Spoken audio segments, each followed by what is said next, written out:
केन्द्रशासित अंचल जम्मू काश्मीर प्रथम उपराज्यपाल भाव में शपथ नहीं ओडिया पुओ Girish Chandra Murmu.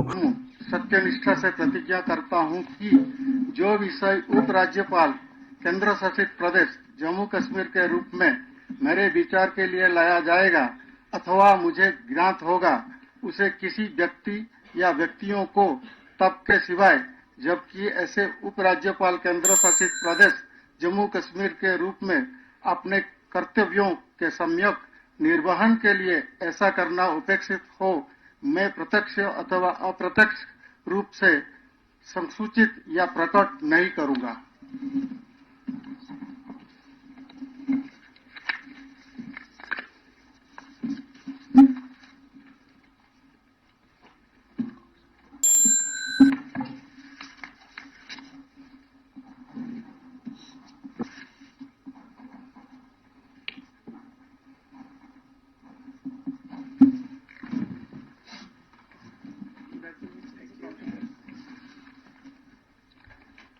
Sir, with your permission, Honorable Lieutenant Governor, Jammu Kashmir हाइकोर्टर मुख्य विचारपति गीता मित्तल पद और गोपनीयतार शपथपाठ कराई। मयूरभंज बेतनटी जन्मित यह ओडिया पुओ केन्द्रर अनेक विभाग सचिव थे। 1985 मसीह गुजरात कैडर आईएएस होती गिरीश। आज मध्यरात्रि जम्मू काश्मीर दुईटी केन्द्रशासित अंचल परिणत होती। अगस्ट 5 केन्द्र सरकार जम्मू काश्मीर को स्वतंत्र राज्य मान्यता देता धारा 370 को उच्छेद करते। अक्टोबर 31 जम्मू काश्मीर दुईटी केन्द्रशासित अंचल विभक्त होता। गिरीश आईएएस होगा गुजरात जिलापाल भाव प्रथम कार्य करते। नरेंद्र मोदी को गुजरात मुख्यमंत्री थिबा बेले तांकर व्यक्तिगत सचिव थे। गिरीश को बापा रेलवे और माँ पोस्ट ऑफिस चाकरी करुले। मोदी गुड बुक रे थिबा ओडिया पुओ गिरीश को बड़ दायित्व दि जाता। तेज जम्मू काश्मीर को नुआ उपराज्यपाल मिलवा पर यह केन्द्रशासित अंचल होईगला।